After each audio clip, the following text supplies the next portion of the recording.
अस्सलामुअलैकुम, सुबह बखैर and a very good morning to all of you. भाई आजकल जो दुनिया के हालात चल रहे हैं ना, उसमें सबसे अगर मैं पॉजिटिव वैल्यू निकालने की कोशिश करूं तो उसमें ये पॉजिटिव वैल्यू ये है कि पाकिस्तान बहुत इम्पॉर्टेंट कंट्री बन के सामने आया है। एक अनपसंद मुल्क तो हम हमेशा से मशहूर थे, लेकिन सालसी कितनी बेहतरीन हो सकती है, पाकिस्तान का किरदार उसमें कितना इम्पॉर्टेंट हो सकता है और कितना इम्पॉर्टेंट है। पूरी दुनिया की इस वक्त जो नज़रें हैं वो हमारे कैपिटल की तरफ हैं कि देखिए कि जी आप पूरी दुनिया की जिस वक्त सिचुएशन बन रही है, क्योंकि देखिए कभी वॉर हो जाए ना तो वॉर ऐसे नहीं कि जिन दो ममालिक के दरमियान हो रही होती है उन्हीं के हालात ख़राब होते हैं, बल्कि पूरी दुनिया, अब आप देख लें ना कि ऑयल प्राइसेस की क्या सूरत हाल है, तो पूरी दुनिया जो है ना वो उससे इफेक्ट ज़रूर हो रही होती है। लेकिन अगर आपका सालिस अच्छा हो तो लोगों का एतबार और ज़्यादा बढ़ जाता है और लोग कहते हैं कि अच्छा भी अगर सालिस हमारा इतना मजबूत है तो यकीनन हमारे हालात आगे जाके बेहतर हो जाएंगे और अल्लाह करे ऐसा ही हो। अच्छा, लेकिन दो ऐसा फ़र्द हैं जिनके दरमियान ऐसा लगता है कोई भी सालिस पड़ जाए ना तो उनकी टेंशन जो उनके दरमियान है वो कम नहीं हो सकती। ये दो फ़र्द हैं, ये जो दो कैरेक्टर्स हैं, ये सास और बहू के। मतलब उनके दरमियान कोई भी आ जाए, चाहे बेटा आ जाए, चाहे ससुर आ जाए, चाहे पोते पोती आ जाए, चाहे खाला सास आ जाए, या कोई भी आ जाए, तो लगता है कि भाई कोई भी बाहर का बंदा पढ़ के ना, अगर इन दो के हालात ख़राब हों, इन दोनों के मामलात ख़राब हों, तो कोई इनके दरमियान अच्छी सालसी नहीं करा सकता। और अगर इन दोनों के ताल्लुकात आपस में बहुत अच्छे हो ना, सास और बहू के, तो लोग यकीन ही नहीं करते। लोग कहते कैसे, मजाक करिए, यकीनन कुछ होता होगा, तो लोगों को दिखाने के लिए अपनी ये वाली शक्ल रखी हुई है। लेकिन भाई ऐसा नहीं है। बहुत सारी ऐसी बहुएं हैं, बहुत सारी ऐसी सासें हैं जिनके आपस में बहुत प्यारे ताल्लुकात है, लेकिन मेजॉरिटी अगर देखा जाए तो ऐसा ही है। और जो हमारे ड्रामाज हैं, सबसे ज़्यादा ड्रामाज जिनकी टीआरपी अच्छी आती है वो कौन से ड्रामाज हैं जिसमें सास और बहू इनकी बन ही नहीं रही। अभी वो जो फ़हद मुस्तफ़ा का जो ड्रामा आया था वो आपके सामने ही था, जिसमें बुशा आपा भी थी, वो सास का कैरेक्टर अदा करी थी। वो एक जो टिपिकल कभी मैं कभी तुम, हाँ थैंक यू भी नाम याद कराती है। तो ऐसे तमाम तर टिपिकल ड्रामा से जिसमें देखा है कि सास और बहू के दरमियान टेंशन है, वो ड्रामा सबसे बेस्ट रहते हैं, क्योंकि समहाउ लोग उससे रिलेट कर सकते हैं। भाई लोगों के घर यही मसले तो चल रहे हैं। तो आज मेरा आप लोगों से सवाल है, आप लोग मुझे बताएं कि आपका आपकी सास के साथ रिलेशनशिप अच्छा है या आपको लगता है टेंशन है, और अगर अच्छा है, बहुत अच्छी दोस्ती है, तो प्लीज़ ज़रूर बताएं कि उसके पीछे राज क्या है। हो सकता है लोग आपसे लर्न करें और वो भी अपने ताल्लुकात बेहतर करें। तो जनाब इसी सवाल के साथ कि क्या सास और बहू के दरमियान अच्छी दोस्ती हो सकती है या नहीं हो सकती, शो का मैं आगाज़ करूंगी बाकायदा। जी जनाब, तो इसी वाले से बात करेंगे। मेरे शो में मौजूद हैं मारूफ ब्यूटिशियन आलिया टीपू साहिबा। अस्सलाम वालेकुम जी। मेरे साथ मौजूद है जनाब शबनम गौरी साहिबा, एडवोकेट हैं। अस्सलाम वालेकुम शबनम जी, कैसी आप? ठीक ठाक हैं। मेरे साथ मौजूद है डॉक्टर फातिमा तौफीक, साइकेट्रिस्ट हैं। अस्सलाम वालेकुम जी। और साथ में जनाब मेरे साथ मौजूद हैं सना फ़हीम, जो कि रिलेशनशिप एक्सपर्ट है। मैं आपको भी शो में खुश आमदीद कहती हूँ जनाब। ये आज का टॉपिक ही बड़ा इंपॉर्टेंट है और मेरे ख्याल से आपके जिस भी वॉक ऑफ लाइफ से आपका ताल्लुक हो, ये टॉपिक अगर आप शादीशुदा है तो कहीं ना कहीं आपको बॉदर करता ही है। तो मेरा आप सब लोगों से, ख़वातीन से पहले सवाल ये कि क्या सास और बहू के दरमियान अच्छी दोस्ती हो सकती है? बिल्कुल हो सकती है। अगर आप इतने एजुकेटेड हैं, आप रिलेशंस को समझते हैं और रिश्तों को अगर आप समझते हैं, तो बहुत अच्छी दोस्ती हो सकती है। आपको क्या लगता है? बिल्कुल बिल्कुल, सास और बहू के दरमियान दोस्ती हो सकती है। और मैं तो इसको ऑब्वियसली कि एज ए लॉ एक्सपर्ट तो मैं यही कहूँगी कि कभी कभी हमें कानून को भी बीच में लाके दोस्ती करवानी पड़ती है। तो जहाँ प्यार से मामला ना हल हो रहा हो तो वहाँ तो फिर सख्ती के साथ करवाना पड़ता है।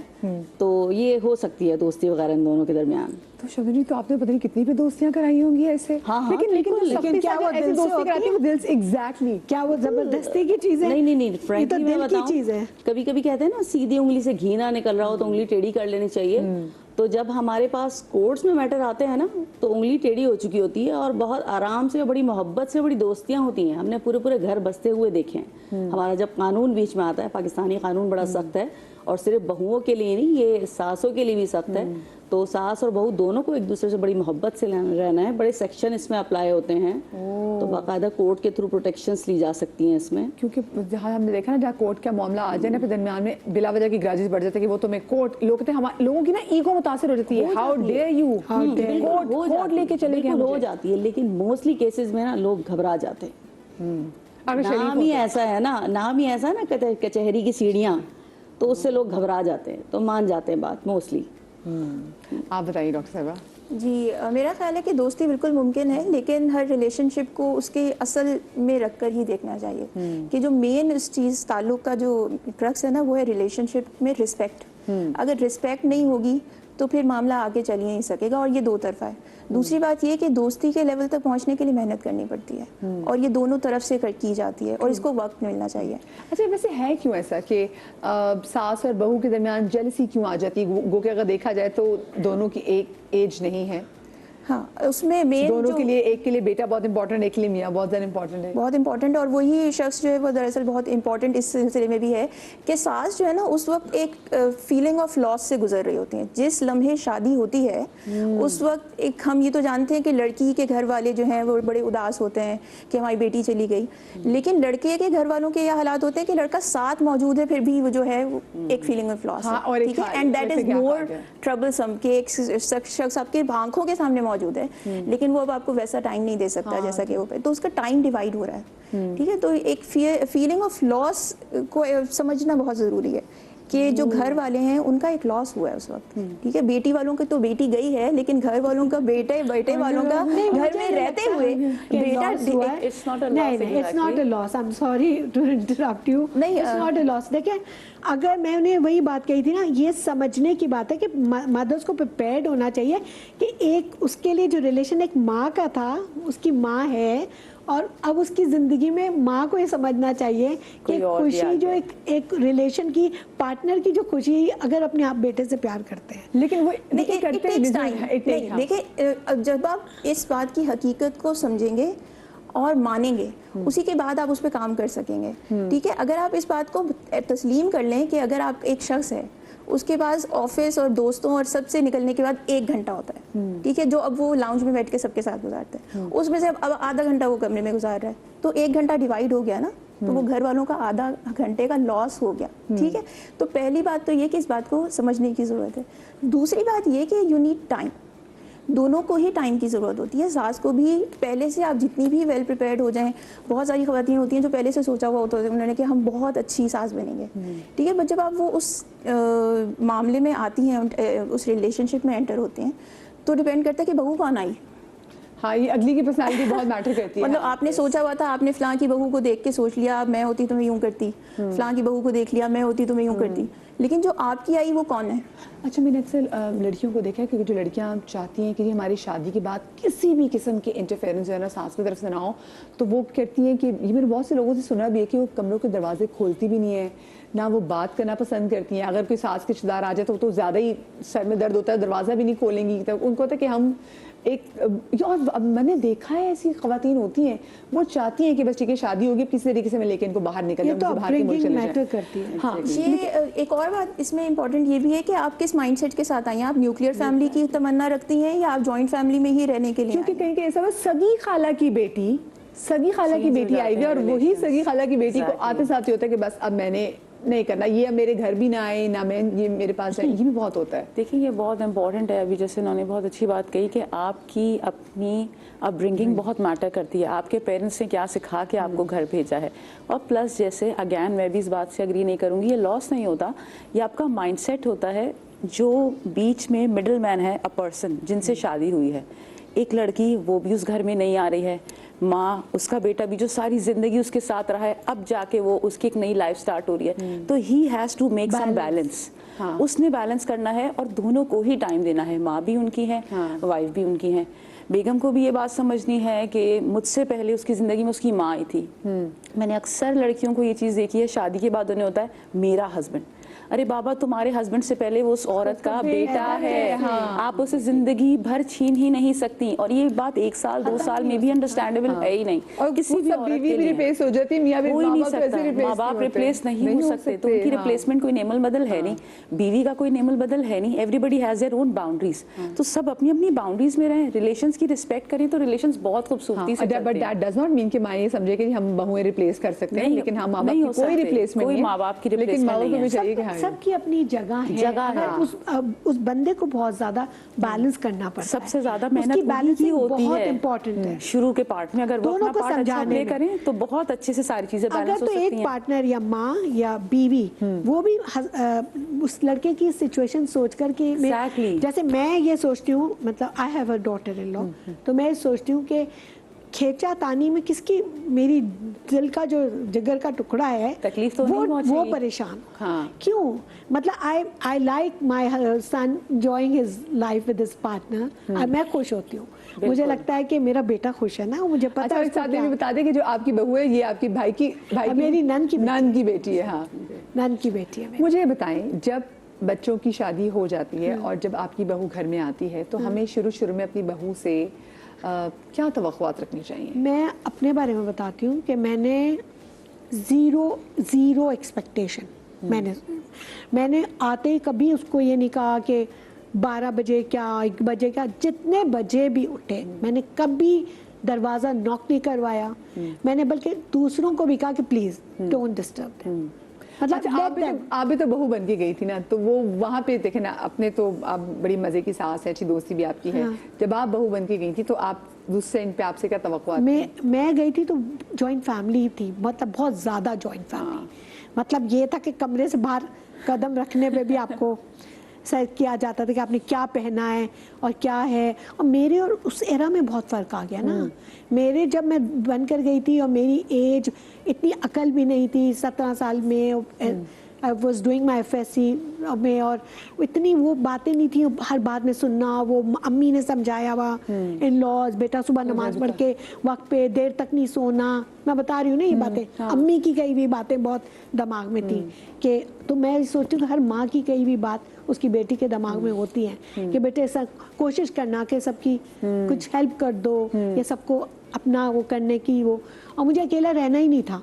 मैं अपनी पूरी घर में अपने बहन भाइयों में से उनमें से गई थी। I never wanted to live alone. लेकिन 1 साल में ही मुझे पता चला कि सब अलग अलग हो गए। I cried. ऐसे मैं तो नहीं रह सकती, मुझे तो डर लगता है। तो माय हस्बैंड वाज लाइक कि मैं लोग तो नहीं ला सकता तुम्हें कि तुम खाना नहीं खा रही हो ना तुम। तो मैंने कहा मुझे तो लोग चाहिए, मुझे बहुत डर लगता है, मैं अकेले नहीं रह सकती। तो ये अपब्रिंगिंग बहुत मैटर करती है। माँ की कही हुई बातें, माँ को अगर बेटियों के घर बसाने हैं, और सासों को भी ये बात समझनी चाहिए। एक लड़की जो अपना सब कुछ छोड़कर आती है। वैसे मैं आपको एक बात बताऊं, अगर कोई मेरे एक बहुत मज़े का एक स्टैंड अप शो भी था, तो उसमें भी मैं एक कमेडियन जो लड़की थी उसकी बात से बहुत अच्छे तरीके से रिलेट कर सकती थी। उसने कहा कि मेरे भाई के रिश्ते के लिए जब मेरे माँ बाप रिश्ता देखे तो उन्होंने कहा जी हम इसको बिल्कुल बेटी जैसे ट्रीटमेंट देंगे। तो कहती मैंने कहा बिल्कुल भी नहीं।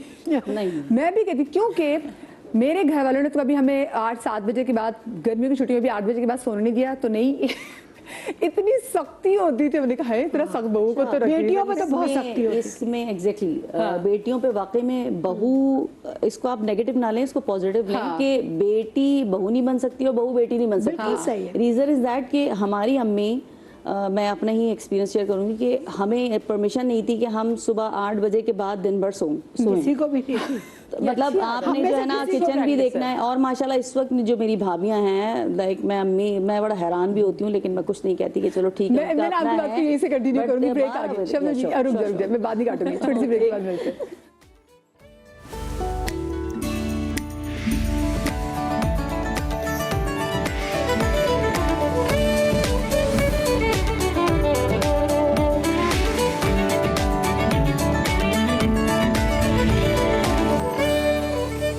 सास बहू को बेटी समझे और बहू सास को माँ समझे तो अच्छे से घर चलेगा। ऑब्वियसली मुमकिन है, हर किसी की फ्रेंडशिप मुमकिन हो सकती है, लेकिन उसको मुमकिन सास और बहू दोनों ने मिलकर बनाना होता है। जिंदगी को तो गुजारना है ना, और बहू को तो उसी घर में रहना है, तो बहू को थोड़ी अपनी आदतें चेंज करनी पड़ती है। सास भी करती है पर बहू को ज़्यादा करनी पड़ती है। माँ भी एक दोस्त होती है तो सास को भी हम दोस्त बना सकते हैं। ये तलखियाँ उस वक्त बढ़ती हैं जब रिस्पेक्ट का रिश्ता ख़त्म होता है, या कहीं कहीं मतलब इकोनॉमिकली भी होता है, लेकिन ज़्यादा रिस्पेक्ट का होता है। सास बहू की दोस्ती ऐसी होनी चाहिए जैसे माँ और बेटी की। जो माँ अपनी बेटी का सलूक करे वही सास अपनी बहू के साथ करे। आजकल की सास बहुत सपोर्टिव है, बहुत हर मामले में। इवन कि आप जॉब भी कर रहे हो तो उसके लिए भी बहुत सपोर्टिव है। वो आपके बच्चों की केयर करना, हर चीज़ के लिहाज से बहुत सपोर्टिव है। एडजस्ट करना पड़ता है एक घर में रहते हुए दोनों को, थोड़ा आप समझे थोड़ा हम समझे, तो इसी तरीके से हो सकती है कहानी। ये चपखलिश चलती रहेगी हमेशा। हजारों लड़कियां हमारी सिसक के बेचारी जी रही हैं, वो शिकायत भी नहीं कर सकती। घर वापस जाए तो घर वाले नहीं रखते, वापस भेज देते हैं। बस शादी होते बेटे को अलहदा कर दो, साथ नहीं रहो, फिर सास भी सुकून में रहेगी, बहू भी सुकून में रहेगी। ओए होए, बड़ा सख्त मशवरा था आखिर में कि भाई अलहदा कर दो, तो भाई क्योंकि सीधा हल। लेकिन वो कुछ लोग होते हैं जिनको होते हैं जी मेरा तो एक ही बच्चा है, सारी जिंदगी ऐसे कुछ माएँ होती हैं जिन्होंने उस बच्चे की वजह से पूरी जिंदगी गुजारी होती है, रिलेशनशिप सख्त से सख्त रिलेशनशिप गुजारा होता है, फिर आप कहते हैं आप कैसे उससे अलहदा हो जाओ। वो एक ऐसा टाइम जिसमें आपको उसकी केयर की जरूरत हो। अच्छा ब्रेक के बाद हमें शेफ फातिमा शराज ने भी ज्वाइन किया। अस्सलाम वालेकुम, खुश आमदीद कहते हैं। और ब्रेक पर जाने से पहले शबनम ब्रेक चले, अच्छा मैं छोटी सी ब्रेक के बाद आ रही हूँ।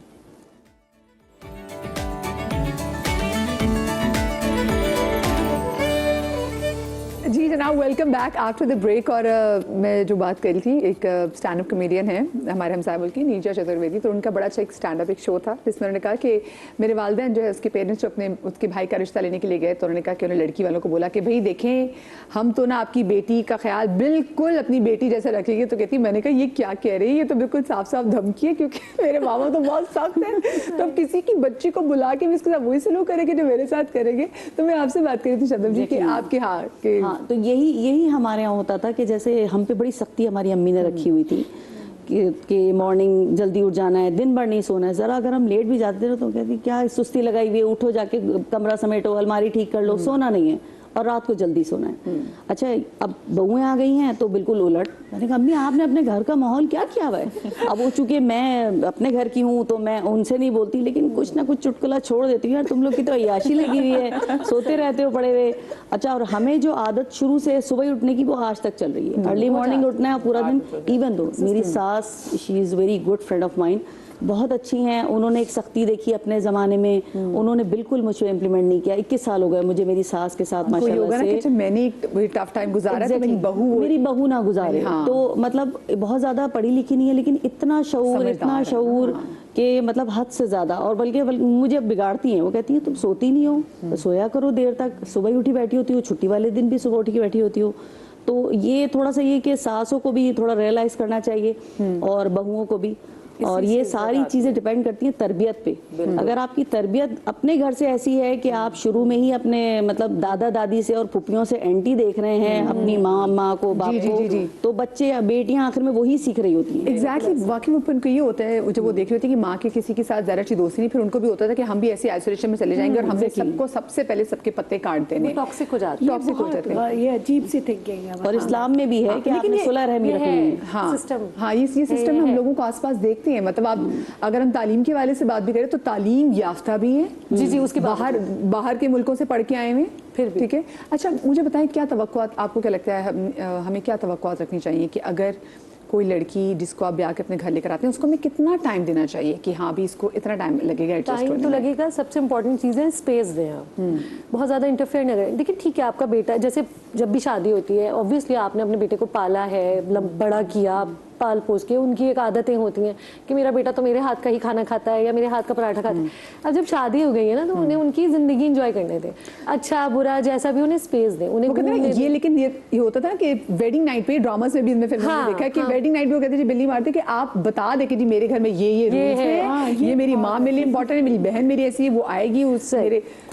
सबसे इम्पोर्टेंट चीज़ ये होती है कि इसमें मर्द का जो रोल है ना वो ये है कि वो बैलेंस रखे।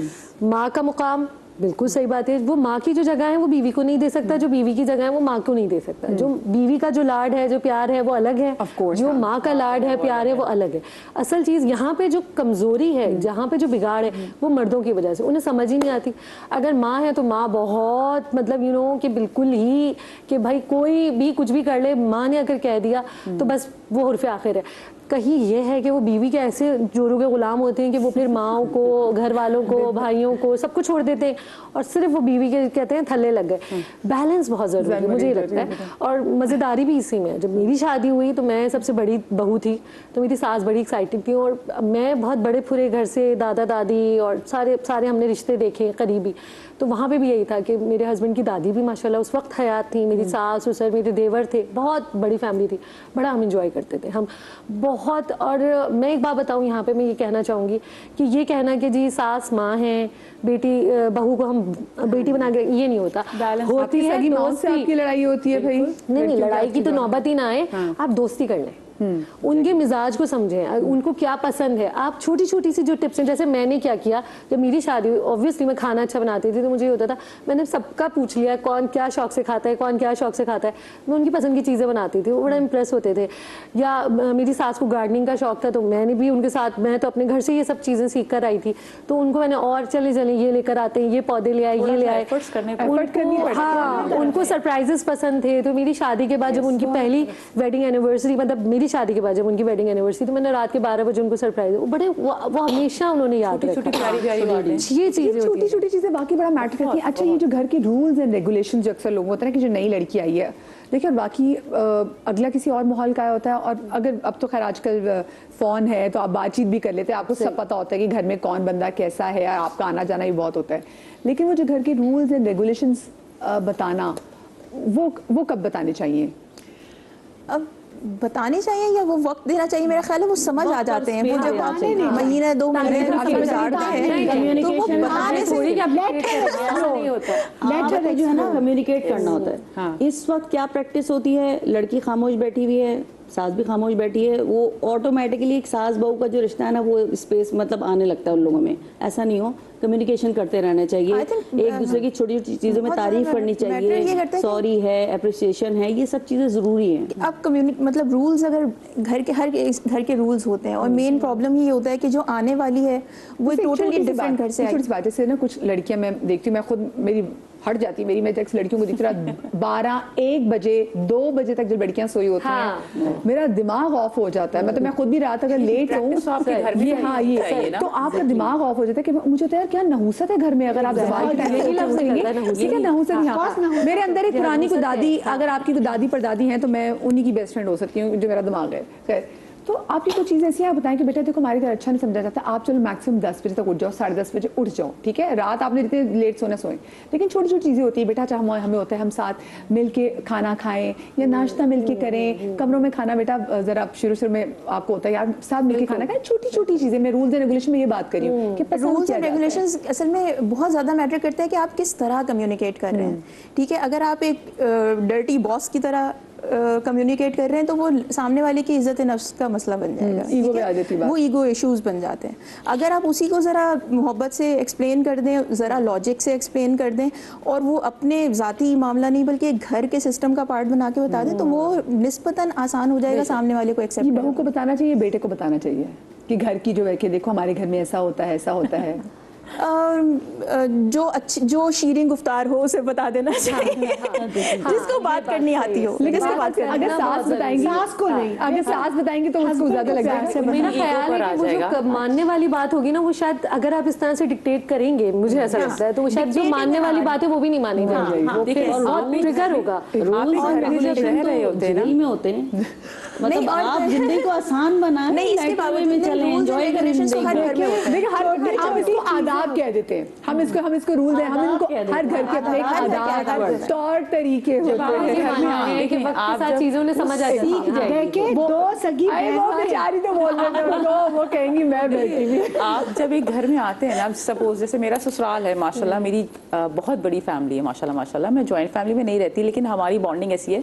Yesterday we had a picnic, तब हम सब पिकनिक पे गए हुए थे। अब हम क्या कर रहे हैं क्या नहीं कर रहे हैं, अब बीइंग अ गर्ल, उस घर की औरत होने के हिसाब से मेरा ये फर्ज है कि मुझे पता हो कि वहाँ क्या चीज़ें हो रही हैं। मेरी नंदे भी हैं, मुझे उनके साथ भी रहना है, मुझे अपनी सास के साथ भी मिंगल होना है, मुझे एंजॉय भी करना है। बहुत सारे रूल्स मदिया बताने की ज़रूरत भी नहीं होती, क्योंकि अगर आप खुद इतना अंडरस्टैंड कर रहे होते हैं ना, कुछ चीज़ें कहे बगैर भी समझ आ रही होती हैं। आपको कहीं भी वो आदाब भी नहीं बताने पड़ रहे होते कि अगर आपको पता है कि यार मेरे घर में तो मेरी सास उठ जाती है, तो मुझे भी जल्दी उठना चाहिए, मुझे मैनेज करना है। अच्छा जी, मेरे हस्बैंड भी मॉर्निंग पर्सन है, उठ गए, खाना बन रहा है, अच्छा मैं खुद किचन में जाऊँ। ये आपकी पेरेंटिंग भी आ गई, प्लस आप उस घर के एनवायरनमेंट को अडेप्ट भी करना है।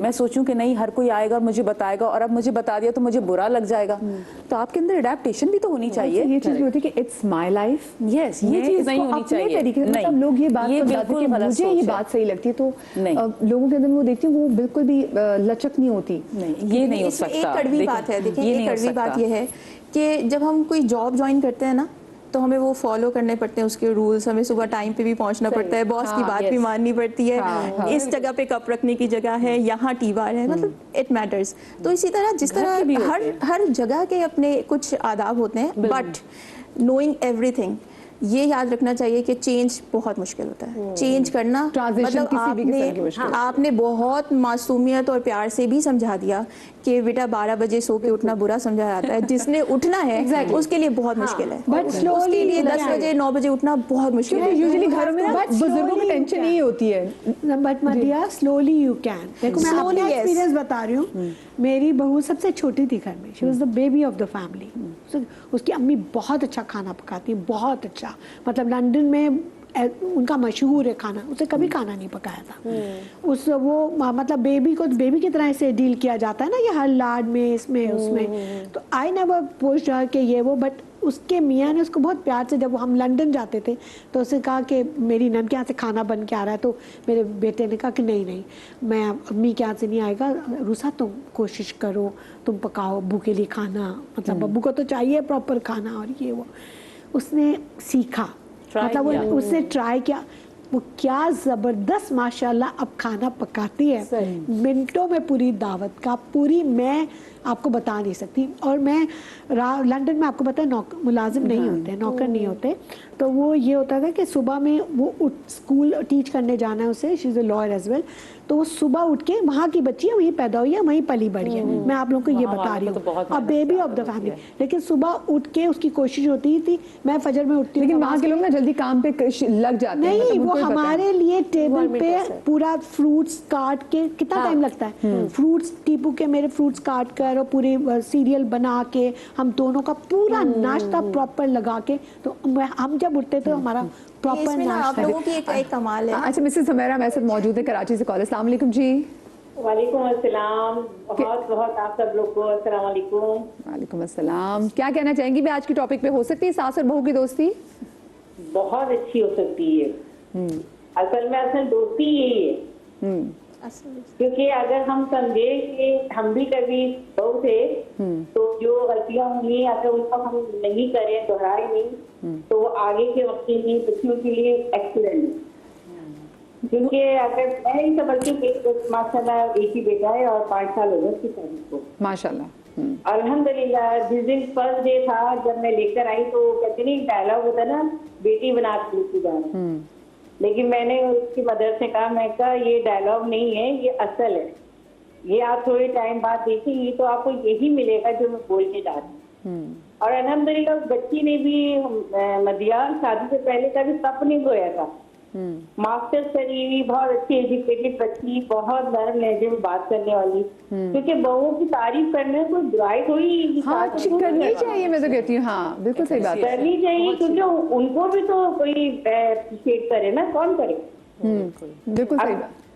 मैं एक माँ हूँ तो मैं अपनी बेटी के लिए जो सोचूंगी, मैं उसके लिए वही सोचूंगी। बल्कि इस वक्त तो बेटी को चाहे डांट दूंगी कि बेटा जब आप जाओगी तो वहाँ पे क्या माहौल होगा वो आपको नहीं पता है।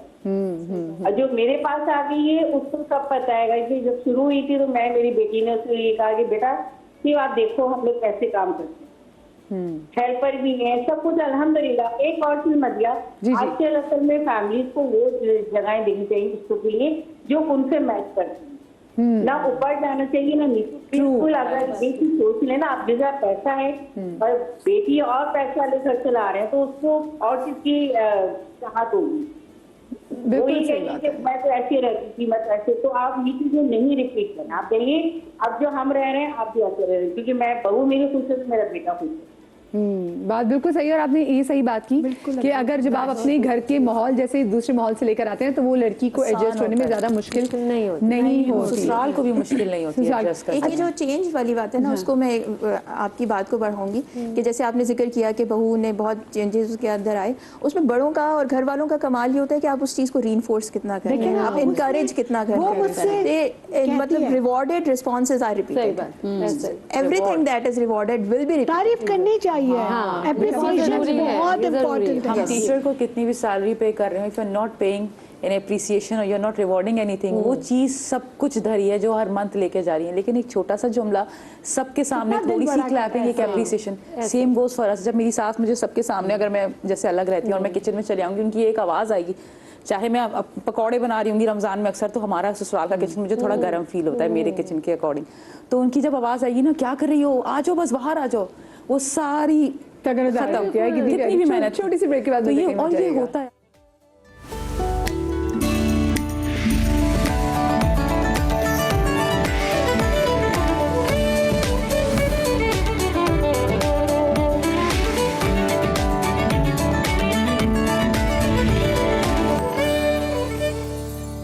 बहू हैं और ये सोच के आती है अब ये हमारा है, और ये भूल जाती है कि 25 या 30 ईयर्स से जो एक माँ उसको कर रही है, उसकी वो हैबिचुअल है, उसके पास जाने का, उसको केयर करने का, उसको अच्छी रिस्पेक्ट देने का। देखिए उस बंदे को बहुत बड़ी जिम्मेदारी होती है जो इस बैलेंस करे कि माँ के कितने हुकूक हैं और बीवी के, ना बीवी की तरफ बहुत ज़्यादा झुकाव होना चाहिए, ना माँ की तरफ भी इतना ज़्यादा झुकाव, अगर ये बैलेंस करके चलेगा, जो कि बहुत फुकदान है हमारी। बस बेटा जो है आता है घर तो कम से कम उसको भी सुकून मिले कि घर आते ही वहाँ से 50 भी माँ भी बोले और बहू भी बोले तो वो परेशान हो जाता है। तो पूरी दुनिया में आप कहीं भी चले जाएं ना, ये जब लड़का बड़ा होता है ना, तो उसको जिम्मेदारी दी जाती है कि भाई अपना घर पहले अलग करो और फिर शादी करना है ना, उसके अलावा और कोई चारा नहीं है ना। बेटा है ना, उनको दोनों को बैलेंस लेके चले। नहीं, बहू के लिए जॉइंट सिस्टम बहुत अच्छा है, क्योंकि अब सास बच्चों को देख लेगी, वो अगर जॉब करती है, लेकिन सबसे मेन चीज़ ये है कि हस्बैंड के साथ अंडरस्टैंडिंग होनी चाहिए।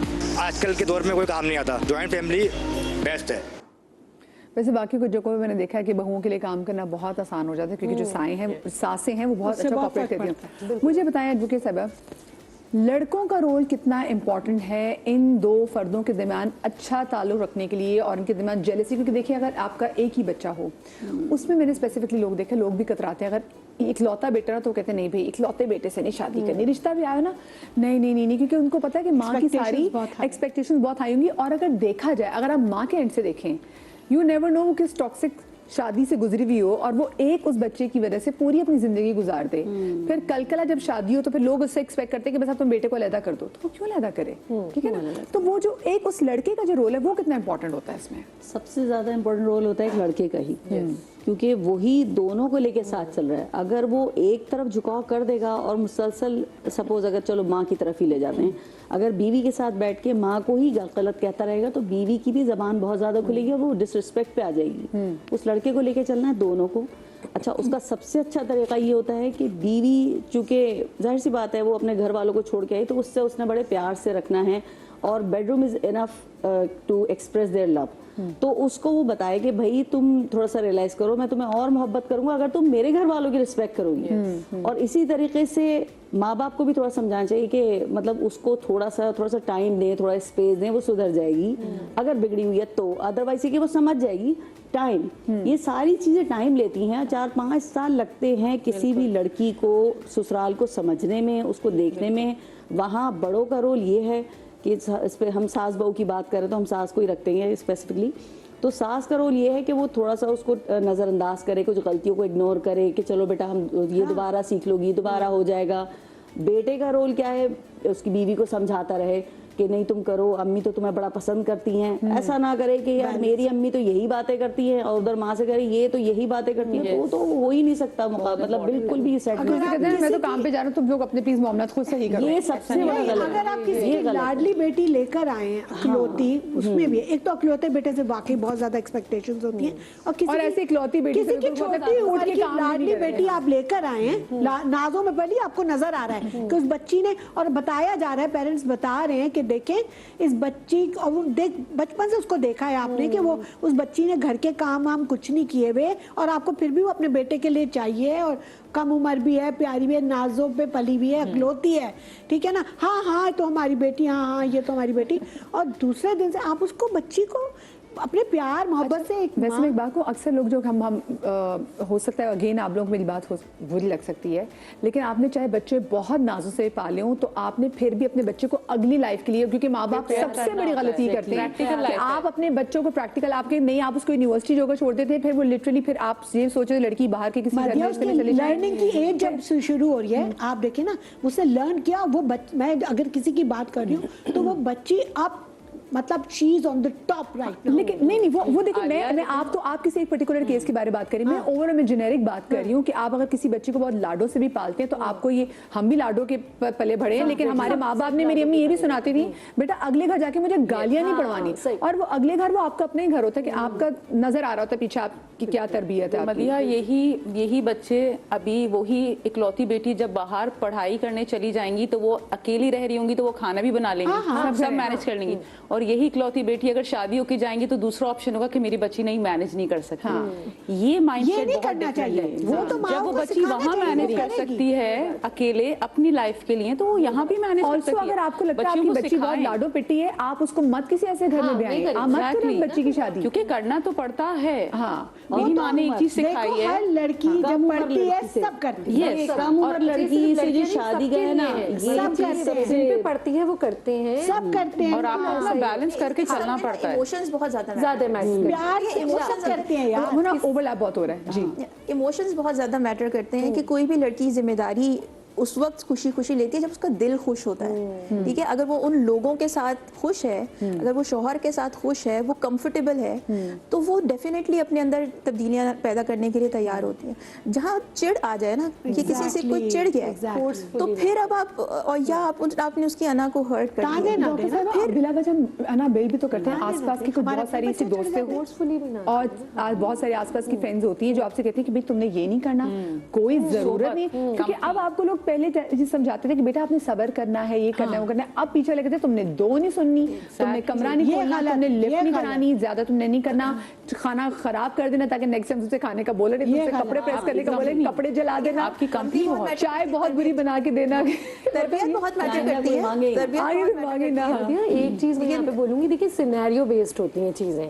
इनकी सास हो सकता है कि बहुत खराब मतलब ना है, मतलब मैं किसी XYZ की बात करती हूँ, उनका एक्सपीरियंस बहुत बुरा होगा, जरूरी नहीं है मेरी सास ऐसी हो, जरूरी नहीं है इनकी सास ऐसी हो, तो सिनेरियो बेस्ड होता है। अब लड़कियां इतनी पढ़ी लिखी तमीज की हैं, अकल वाली हैं, शऊर है, उन्हें पता है, उन्हें खुद से चीजें डिसाइड करना, मतलब उन्हें पता होता है कि वो एटीट्यूड टोन से पहचान जाती हैं। हमें बहुत टाइम लगा ऑब्वियसली चीज़ों को जज करने में।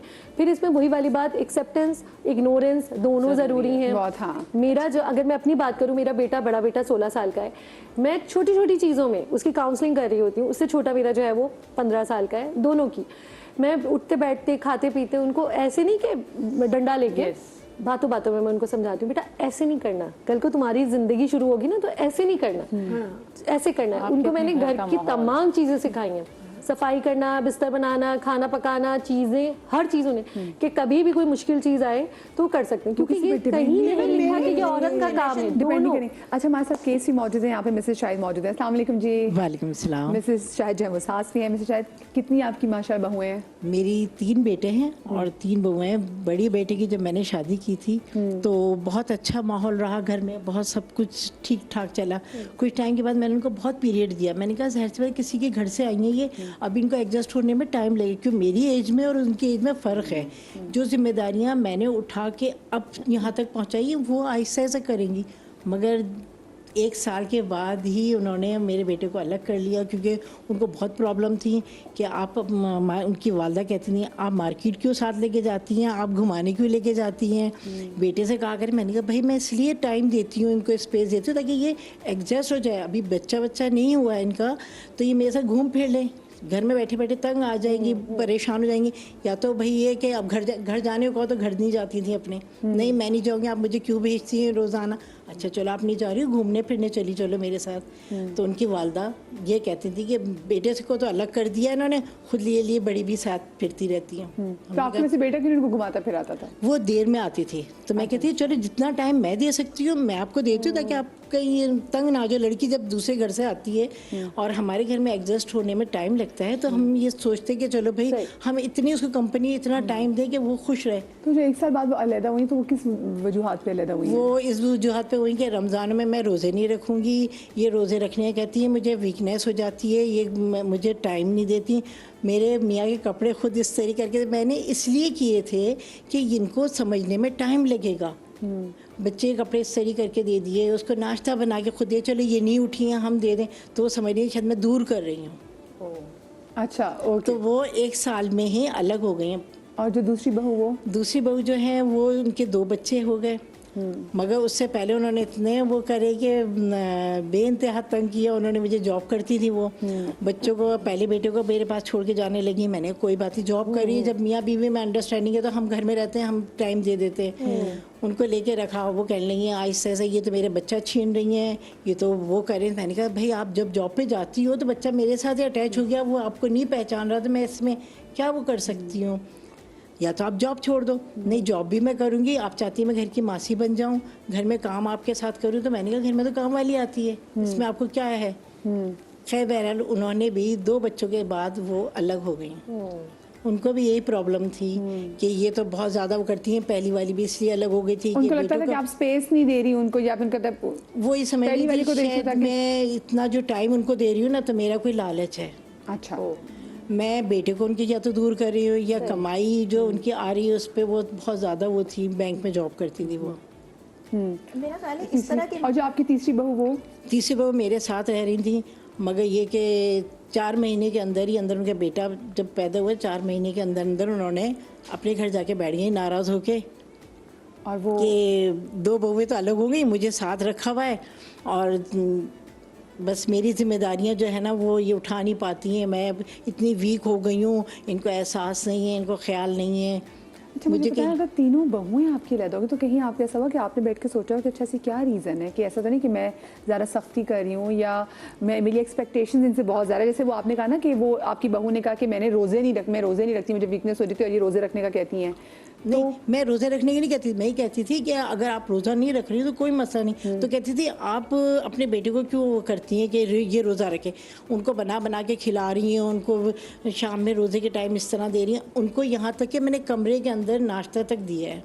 रोज़ा नहीं रख रही है, वो ऑफिस से आई हैं तो उनको नाश्ता ट्रे में रख के दिया है। तो कहती थी मेरी जो सैलरी आ रही है ना उसकी वजह से आप मेरी खिदमतें करती हैं। वो सैलरी देती थी वो? नहीं, मुझे मियाँ को देती थी, अपने आपस में वो करती थी। असल में आप ज़रूरत से ज़्यादा अच्छी सास हैं। वजह पता क्या थी? वजह ये थी कि मेरी वालदा ये कहती थी कि बेटा जब कोई लड़की किसी घर में आती है ना, वो बहुत सारी ख्वाहिशें और तमन्नाएं लेकर आती है, उसको अपने हिसाब से लेके मत चलना, उसको थोड़ा सा स्पेस देना, और धीरे धीरे तुम्हारे काम देखते देखते बहुत ज़्यादा स्पेस दे दिया। अच्छा, मुझे डॉक्टर साहब आपको क्या लगता है, देखिए ना, तीनों इसमें कहने कि तीनों बहुएं ही, चले एक निकल आई, दूसरी निकल आई, तीनों की तीनों बहुएं जो है ना वो चली गई। आपको क्या लगता है कि क्या किस एंड पे आपको लगता है कि प्रॉब्लम हो सकती है? देखिए, एक तो जैसे हम शुरू में बात कर रहे थे कम्युनिकेशन से रिलेटेड, वो बात बहुत क्लियर है। ठीक है, इन्होंने अपने जहन में कुछ सोच लिया कि ये अच्छी बात है, उनके अपने कुछ ख्यालात थे, दोनों ने शायद आपस में बड़ी अच्छी तरह डिस्कस नहीं किया। फिर रूल्स एंड रेगुलेशंस वाली बात है कि रूल्स, घर के क्या रूल्स हैं और मियाँ बीवी अपने क्या रूल सेट करते हैं। अगर वो बता दें कि हम अपना नाश्ता खुद ही बनाया करेंगे, एक बार इस बारे में बात हो जाए, तो ये बड़ी आसानी से डील होने वाला मामला था। इसलिए मुझे ये वाली चीज़ लगती है कि किसी की स्पेस में स्टेप इन करना, कि आप ज़रूरत से ज़्यादा किसी की स्पेस में एंटर हो रहे हैं, जबकि सामने वालों को ये पसंद नहीं। हो सकता है कि कोई ऐसा भी होता जिसको ये अच्छा लगता, लेकिन ये भी होता है कि कुछ लोगों को नहीं पसंद होता कि हम खाएं या ना खाएं, हमसे मत पूछें। तीनों बहुएं थे, चलो औरों की बच्ची थी ना, जो आपके अपने 3 बेटे थे, वो क्यों अलहदा हुए? उन्होंने क्यों नहीं मानी कि जी मेरी माँ के लिए? वो इसलिए नहीं मानी उन्होंने क्योंकि उनकी सास ये कहती थी कि तुम्हें मेरे ख्याल से इज्जत नहीं मिलेगी क्योंकि तुम्हारा बड़ा भाई इसीलिए अलग हुआ है क्योंकि तुम्हारी भावत जो थी वो एडजस्ट नहीं हो रही थी। एक की सास से बात कह दी होगी, लेकिन बाकियों की? दूसरी जो थी वो ये कहने लगी कि आप जो है, मैं साथ इसलिए नहीं रहूँगी, मेरी वालदा अकेली रहती हैं, बीमार रहती हैं, मैं अपनी वालदा के साथ ही रहूँगी क्योंकि उनको भी मुझे देखना होता है। तो आपका बेटा भी तो उनकी वालदा के साथ, अपनी वालदा छोड़ के उनकी, इसका मतलब आपके बेटों में प्रॉब्लम है। हम अगली आपकी बहुओं को नहीं कह सकते। मगर एक बात बताऊं, बड़ा बेटा जो है ना वो चाहे कुछ भी हो वो आते भी हैं पाबंदी से रोज़ाना, मेरे साथ खाना भी खाते हैं, थोड़ा बहुत खाते हैं मगर खा के जाते हैं मेरे साथ। जो भी मेरी ख्वाहिशात या मेरी जिम्मेदारी है वो करते हैं पूरी। सही। दोनों के साथ देखे अब वो इतनी अच्छी हो गई हैं कि वो कह रही मैं दोबारा आ जाऊँ आपके साथ रहने। मैंने अब बहुत टाइम हो गया, बहुत गैप आ गया, अब तीसरी घर में मौजूद है तो अब आप चाह रही हो इस तरह आ जाओ, तो फिर मैं अब नहीं कर, क्योंकि जब उस वक्त मैं तीसरी की शादी नई की थी। तो अब आपको जो बताएं कि अब आपको लग रहा है कि आपकी दोबारा उनसे दोस्ती हो जाएगी, जो बाकी आपकी जो बहू है उनसे यूँ? दोस्ती तो है, आना जाना बहुत करती हैं और हफ्ते में हफ्ता इतवार वो यहीं रहती हैं, खाना खाती हैं, घर में खाना कौन बनाता है? मैं बनाती हूँ। आप बनाती हैं? क्योंकि बस सारे काम तो काम वाली आती हैं वो करती हैं, मैं खाना मैं खुद बनाती हूँ। मगर ये कि वो जब आती हैं तो वो रह के भी जाती है, फिर बहुत ज़्यादा मोहब्बत भी दिखाती हैं फिर। लेकिन आपको ये नहीं होता कभी अच्छा मुझे अब आपकी तो दरमियान जो शिकायतें थी बहूओं के दरमियान वो शिकायतें दूर हो गई हैं आपकी? जी हाँ, वो कहती हैं हमने गलत समझा था, हमने किसी ने हमें गलत गाइड कर दिया था, तो मैं समझी नहीं थी। बहूओं को तो चले उनकी माओ ने गाइड कर दिया, आपकी अपनी सगी औलाद पे आता है ना कि आपकी बेटी क्या करे। औलाद जो है उसकी टीचिंग इतनी स्ट्रांग होनी चाहिए है कि वो किसी की भी बात में नहीं आए। मैं तसव्वुर भी नहीं कर सकती कि मैं अपने हस्बैंड से बैठ के अपनी सास के बारे में यानी उनकी माँ के बारे में एक लफ्ज भी कह सकती हूँ, और इवन वो कभी सुनेंगे एक अच्छी औलाद सुन ही नहीं सकती और सुनना भी नहीं चाहिए। Same goes for my side, ये वाइस वर्सा है। मैं अपनी मदर के लिए नहीं सुनूंगी और वो उनकी उतनी ही रिस्पेक्ट करेंगे। जब मैं उनकी अम्मी को इतनी रिस्पेक्ट देती हूँ ऑटोमेटिकली मेरी मदर की बहुत रिस्पेक्ट करते हैं, इससे मेरा दिल और बड़ा हो जाता है। मैं उससे ज्यादा पलट के उनकी अम्मी की रिस्पेक्ट करती हूँ और ये गिव एंड टेक है। यहाँ पे लड़कों का भी बहुत बड़ा पार्ट है कि वो क्या कर रहे हैं। अगर उनकी बेगम ने कह दिया तो क्या वो अपनी माँ के लिए सुन लेंगे? आप सुन कैसे सकते हैं? सेम यही है कि जैसे हम सुनते हैं नंदों के लिए सुन लिया, आप कैसे सुन सकते हैं? आप अपनी बहनों के बारे में बैठ के बीवियां आपको पूरी पूरी सुना रही हैं, आप कैसे सुन सकते हैं? मैं इख्तलाफ करूंगी मैं इख्तलाफ करूंगी। एक बात तो ये कि देखिए शिकवा किसी को भी किसी से भी हो सकता है, ठीक है? अगर सास अलग है, एक मिनट, मतलब अगर सास से बहू को शिकवा है और वो अपने हस्बैंड को कुछ बता देती है तो हस्बैंड के अंदर इतना दमखम होना चाहिए कि वो बैठ के तहम्मुल के साथ सुन सके और बात कर सके। पहली बात कि मतलब किसी का भी मतलब एक बीवी को इतना कॉन्फिडेंस होना चाहिए कि वो अपने शौहर को किसी के भी बारे में शिकवा करे। शिकायत में और गीबत में फर्क होता है। आजकल गीबत होती है और कंटिन्यूअसली वो चीज फिर इस चीज पे पहुंच जाती है। सुनने वाले पे डिपेंड करता है कि वो किस एंगल से सुन रहा है। एग्जैक्टली, ब्रेन वॉश हो रहा होता है। आपको एक आउटलेट तो चाहिए ना। सुनने वाले पर डिपेंड करता है कि वो आपकी बात को शिकवे के तौर पे ले रहे हैं, गीबत की तरह से ले रहे हैं या वेंट आउट की तरह से ले रहे हैं। बीवी को हस्बैंड से ज्यादा अच्छा वेंट आउट मिल ही नहीं सकता। देखिए बर्नआउट तो हर जगह होता है, वो निकालना नेसेसरी है, आप निकाल सकते हैं। मुझे भी होती है बहुत सारी बातें हम अपने हस्बैंड से कर सकते हैं। और ये आज जब आपको लग रहा था कि बंदे से आप इसलिए उस पे करते हैं क्योंकि आपको लग रहा था यार देखो ये बात हो गई है तो अब आप देखो उसको कैसे करना है, इसका हल क्या करना है, डिस्कशन इज समथिंग एल्स। आना का इशू नहीं बनाना चाहिए इस बात। डिस्कशन इज समथिंग एल्स, लेकिन घरों में उस चीजों का रिएक्शन आना है समथिंग एल्स चाहिए बीवी को। मैं इतने साल से ब्राइड्स बना रही हूँ, मैंने पूरा एरा चेंज होते हुए देखा है। मैंने माँ को खुद देखा है बेटियों को सिखाते हुए। मैं दुल्हने मैं ब्राइडल एक्सपर्ट हूँ। मैंने खुद अपने आंखों से देखा है। पहला दिन उनकी शादी स्टार्ट हो रही है, मैंने उन लड़कियों को खुद दुल्हन बनाते हुए मैंने कहा बेटा ये इस तरह से सोच के मत जाना, आपकी सोच तुम अपनी नई लाइफ शुरू करने जा रही हो। और एक बात सुनो, मैं तुम्हारी अम्मी को बुरा भला कहूंगी, तुम्हें अच्छा लगेगा? तो मैंने कहा जिस अगर तुम उसकी ये तुम्हारी जिंदगी यहीं से खराब हो जाएगी। अगर तुमने उसकी माँ और बहन की बुराई की वो एक दिन में तुम्हारा नहीं है। वो सुनी तो मोस्टली आपने यूजुअली माएँ क्या माएँ मतलब बाकायदा कुछ माएँ तो पट्टियां बढ़ाती है ना, जैसे कि समझ गई हो ना ये है फलाना है, जल्दी जल्दी में उनको होता है। बाहर ससुराल वाले भी तैयार हो रहे हैं तो मतलब वो डबल गेम चल रहे होते हैं बहुत ज़्यादा। और पास लड़कियां भी बड़ी वो होती हैं कि सोच के ही जाती हैं कि बस देख लेना ये ना हो, देखें वो फलाना बात है फलाना। जैसे हम बाहर जाती हूँ फौरन मैं कहती हूँ बेटा एक बात सुनो मेरी, तुमने अपनी ज़िंदगी सुकून से गुजारनी है तो तुम्हें ये सोचो तुम्हारी अम्मी को कोई बुरा कहेगा, उसकी माँ ने उसे पैदा किया है, पाला पोसा बड़ा किया, कभी भी उस तुम तो कहती है आपने बिल्कुल सही, ज़्यादातर लड़कियां बात ये आप सही कह रही है। मैंने कहा अगर खुदा ना खास्ता तुम्हारी सास वाकई बुरी है वो ज़्यादा असर करेगा, लेट हिम वॉच। वो खुद देखेगा एक दिन कि वो तुम्हारे साथ बुरा सलूक कर रही है। अगर नहीं है तो जबरदस्ती नहीं ना, मतलब जबरदस्ती तुम ना उसकी बनाएं। माँ की बुराई पहली रात शुरू कर दो और उसकी बहन को काटना शुरू कर दो। तो मैंने कहा बेटा मतलब लाइक उसे पैदा किया माँ ने, पाला पोसा बड़ा किया, तुम्हें दे रही है एज अ हस्बैंड दे रही है, मत करना क्योंकि वो तुम्हें वो पहले ही नहीं सोचेगा तो पहली रात से इसने मेरी माँ की बुराई की है। तो ये मेरी देखिए इसमें एक और बात ये कि जैसे आपने कहा ना कि वो खुद देखेगा, कभी कभी ये ज़रूरी भी नहीं होता, क्योंकि जो देखने वाला शख्स है उनकी नज़र में तो यही सिस्टम है, हमेशा से ये चल रहा है। बीवी जब तक बताएगी नहीं कि मुझे ये फॉलो करना मुश्किल होता है तो नहीं नज़र आएगा उसको। बहुत बार ऐसे होता है कि लड़कों को सब कुछ बिल्कुल ठीक लग रहा होता है, क्योंकि वो सिस्टम है जो कि हमेशा से उन्होंने देखा है। लड़की के लिए एडजस्ट करना मुश्किल हो रहा है, क्योंकि अब अगर वो कम्युनिकेट भी ना करे कि मेरे लिए ये चीज़ नई है, लेकिन तो पहली लड़के की नज़र में तो सब कुछ ठीक था।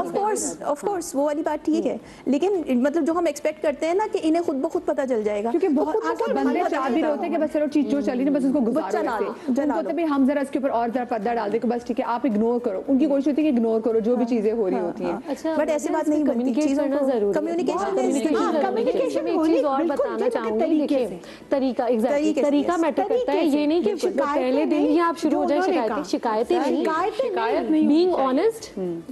हस्बैंड आप कि आपको क्या लगता है? एक ब्रेक आगे जी। मैं वो ये टॉपिक ऐसे सबने बातें करनी है, हम सब बातें करेंगे ब्रेक में, कहीं मजा आएगा ब्रेक के बाद मिलते हैं।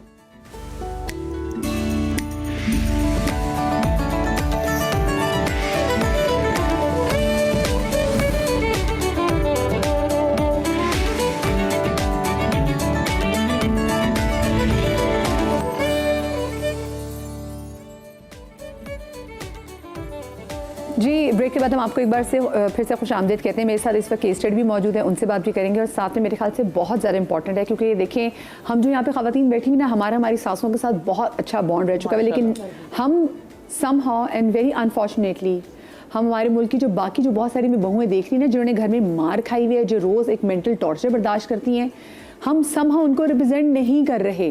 तो मुझे उनके लिए भी बात करनी है कि अगर वो कहीं ना कहीं फंसती हैं, कानून उनकी हेल्प कर सकता है तो कहाँ, क्योंकि देखें बहुत सारी जगहों पे 2 साल में अगर बच्चा होना ना तो खातून जो सास होती है ना वो ताना मारने लग जाती है, तुम तो बाँझ हो तो बच्चे की कौन शादी करा दूँगी, और ऐसी बहुत सारी चीज़ें मार पड़वाती हैं, मारती भी हैं, चीज़ें छीन लेती हैं, जहेज़ की चीज़ें जो हैं वो छीन लेती हैं, जेवर छीन लेती हैं, ऐसी बहुत सारी चीज़ें जो माएँ करती हैं, सास करती हैं।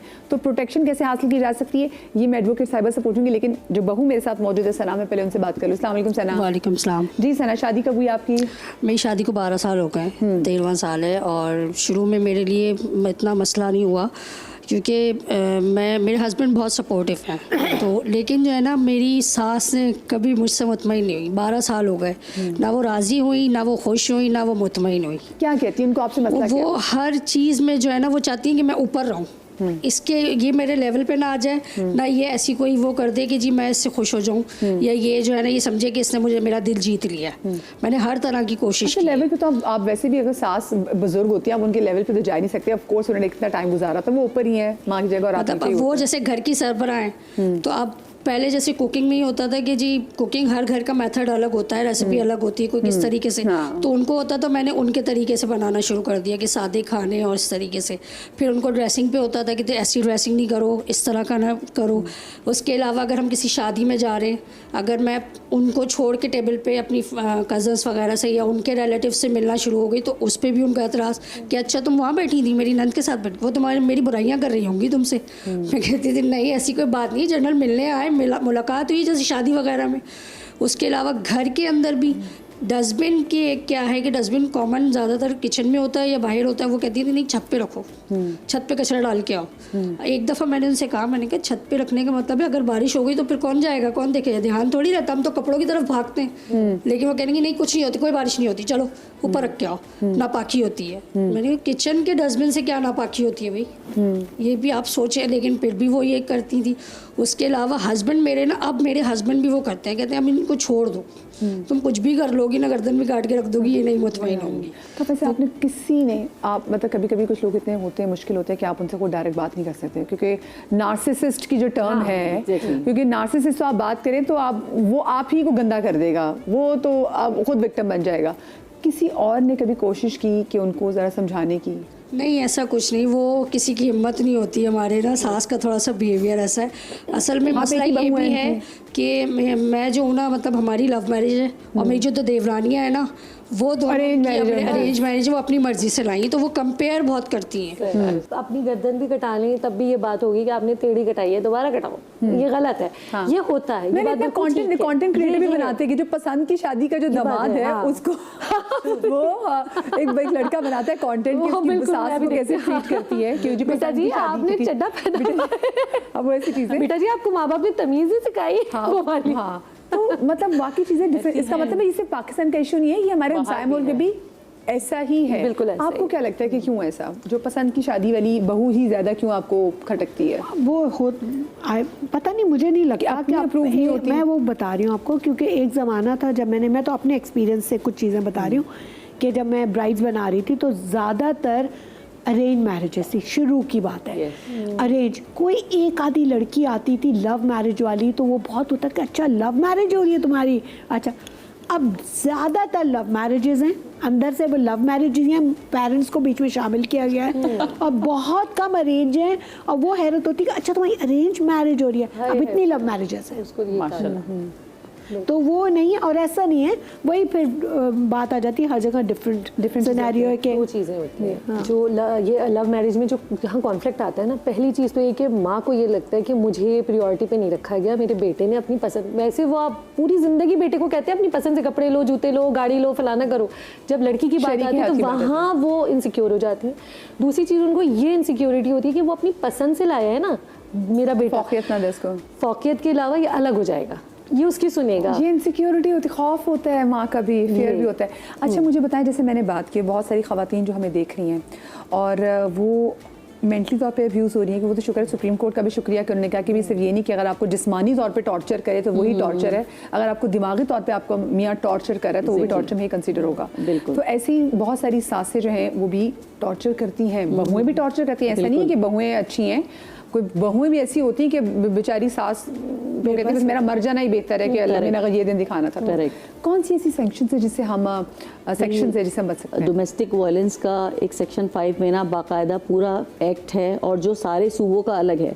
लेकिन अगर हम इन सबको एक साथ मर्ज करके देखें तो दोनों में सास के भी बराबर राइट हैं और बहू के भी बराबर राइट हैं। अगर सास बहू को या बहू सास को सपोज घर के काम ना करने के ताने दे रही है, चलते फिरते के तलाक दिलवा दूंगी, या बांझ है, या कोई भी स्लैब तो बहुत बड़ी बात है, ज़बानी भी अगर टॉर्चर दे रही है, खामोशी का भी टॉर्चर, तो ये भी एक टॉर्चर है। इसमें 506 में FIR, इसमें FIR है। अच्छा, इसमें प्रूफ कैसे करेंगे कि हमारे अगर सास कहते हैं मैं तो नहीं करती, झूठ बोल रही है? अगर बहू लगा रही है एप्लीकेशन तो वो लगाएगी और कोर्ट सुनेगा, बहू को सुनेगा, भले सास उस वक्त मासूम बच जाए। पुलिस वाले और हमारी कोर्ट्स बहुत होशियार हैं, सब पता चल जाता है बहुत। अच्छा, उससे आगे बढ़ते हैं, मारना पीटना जलाना 509 में FIR हैं, और इसका सोल्यूशन सिंपल ये होता है कि आप कोर्ट के थ्रू प्रोटेक्शन ले सकते हैं। हस्बैंड वाइफ में ये होता है कि जिस वक्त आप कोर्ट जाके थाने में एप्लीकेशन लगाते हैं तो वो आपस में बिठा के दोस्ती करवा देते हैं, लेकिन सास बहू का मैटर ये होता है कि जिस वक्त आपस में नहीं बन रही है तो सास भी और बहू भी जाके थाने में एप्लीकेशन लगाए। थाने वाले एंटरटेन नहीं कर रहे हैं तो कोर्ट के थ्रू आपको बाकायदा प्रोटेक्शन मिलेगी। एक ही घर में रहते हुए कोर्ट सास को बहू से दूर रहने की पर वो कहती है, इजाज़त देती है कि आप एक दूसरे में इंटरफेयर नहीं करेंगी। बाकायदा आप कानूनी तौर पर प्रोटेक्शन ले सकते हैं और हम ये प्रोटेक्शन दिलवाते हैं। अच्छा, अभी थोड़ी देर पहले एक आप वालदा का जिक्र कर रही थी, थोड़ा सा मतलब वो अपनी सास से बहू से नहीं बनती, निकाल दिया बेटे ने। तो देखिए इसमें भी पेरेंटल एक्ट है।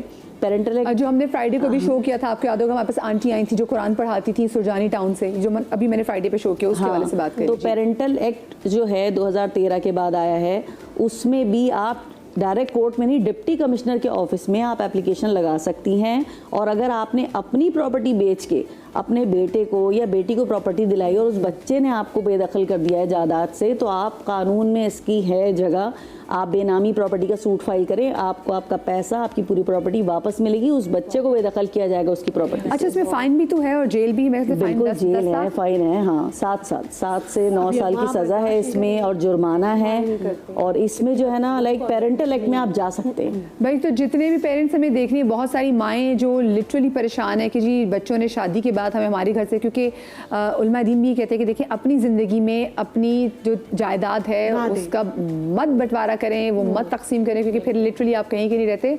और अगर आपके बच्चे आपको आपके घर से निकालते हैं तो देन पेरेंटल एक्ट, मतलब अगर घर बच्चे ने भी बनाया हो तो तब भी वो अपने माँ बाप को घर से नहीं निकाल सकते। लिए डिप्टी कमिश्नर के पास एप्लीकेशन लगती है। ठीक है, तो ये बहुत ज़्यादा ज़रूरी है भी डिप्टी कमिश्नर साहब के पास ये एप्लीकेशन लगती है। हाँ। ये तमाम तर पेरेंट्स जो बूढ़े हैं वो देख रहे हैं, हमें पता होना चाहिए। और अगर वो खुद नहीं जा सकते तो वैसे मेरे ख्याल से आसपास के जो लोग हैं उनको भी ख्याल रखना चाहिए, जो आपके नेबर्स हैं उनको भी, हाँ, वो नजर रखें कि जी अच्छा आप घर में कोई बुजुर्ग रहता है तो उस बुजुर्ग को ये लोग कैसे ट्रीट करें, क्योंकि ऐसा नहीं होता ना कि आप घर में अगर कुछ चीखम पुकार हो रही है आपको आवाज ना जाए, लेकिन पहले जमाना अच्छा था, कुछ चीखम पुकार होती थी तो लोग पहुंच जाते थे दरवाजे पे कि सब खैर है। आप सिर्फ बेल भी बजा दो ना तो वो अंदर वाले जरा सेट हो जाते हैं। पहले माइंड नहीं करें, आप बताओ ही नहीं किसने बेल बजाई, बेल बजा के आ जाओ, वो समझ जाते हैं कि हाँ बाहर आवाज जा रही है तो हमें एहतियात करनी चाहिए। एक बड़ा मजे का सवाल है, वो ये है कि जब बहू जब ब्याह के आपके घर आती हैं तो बहू को एक बात कही जाती है, बड़ा स्टेपल सा जुमला है कि देखो भाई हमारे यहाँ ऐसा नहीं होता। इसका अच्छा, मुनासिब, प्यारा, साफ सुथरा, रिस्पेक्टेबल जवाब बहू के पास क्या होना चाहिए? If I'll start from you one liner with that, कैसे डील करना चाहिए? How to deal with it? ये तो बहुत बुरी चीज़ है कि हमारे यहाँ ऐसा नहीं होता। तो मतलब आप वो ऑफ कोर्स आपके यहाँ से तो नहीं आई ना, वो भी अपने हाथ से आई है। हाँ। उसके यहाँ भी बहुत कुछ होता है। हाँ। तो लेकिन आप उसके यहाँ नहीं गए ना, वो तो आप ही यहाँ आई है। हाँ, आपके यहाँ आई है, लेकिन आप बहू को कितने रिस्पेक्टफुली बदतमीजी नहीं करनी, कैसे जवाब देना चाहिए, बदतमीजी नहीं करना चाहिए। तो बस ये कह सकते हैं कि मैं कोशिश करूँगी। सिंपल, बी पॉजिटिव, बच्चियों को यही तरबियत दें। अगर सास कह रही है ना हमारे ये नहीं होता, स्माइल करें, ठीक है मम्मी अब मैं वो करूंगी जो आपके यहाँ होता है, ऐसे ही रहेंगे हम। ये फ्रेंडली है, ये कोशिश। लेकिन जो एडवोकेट साहिबा ने कहा अब मैं वो करूंगी तो इससे बंदा डर भी सच में ना करने लग जाए यहाँ पे होता है। ये डराने वाला भी है, अब मैं वो करूंगी जो आपके यहाँ होता है। ये सारी बातें क्योंकि उनकी डीलिंग ऐसे है ना, वो उनकी डीलिंग ऐसे ही डेली बेसिस पे, बिल्कुल ऐसे ही। मुझे खैर कभी ये जुमला सुनने को नहीं मिला, इस तरह का कोई जुमला, लेकिन इसमें यही है कि आप इग्नोर करें, आप ओके करने, ठीक है, ओके ट्राई करूंगी। हाँ, ये हो सकता है, मतलब पॉजिटिव आप चीज को नेगेटिव एक तो अपने बच्चों को भी बताएं कि प्लीज जिस घर में आप जा रहे हैं ना, वो औरत अपना बच्चा ब्याह के उसको मरना नहीं है कि आप कहीं बच्चे के बच्चा ब्याह दिया नेक्स्ट दिन तुम कब्र पे पहुंचो, उसके बड़े मान होते हैं। तो आपने उसकी भी साइकी को समझना है। क्या अच्छा एक डॉक्टर साहब जुमला होना चाहिए? मेरा ख्याल है कि आप ये कह सकते हैं कि जी ठीक है मैं समझती हूँ, लेकिन मेरा ख्याल है कुछ गुंजाइश निकाल लेते हैं। अरे गुंजाइश का एलिमेंट होना चाहिए, ठीक है, फ्लेक्सिबिलिटी होनी चाहिए, रिजिडिटी के साथ काम नहीं चल सकता।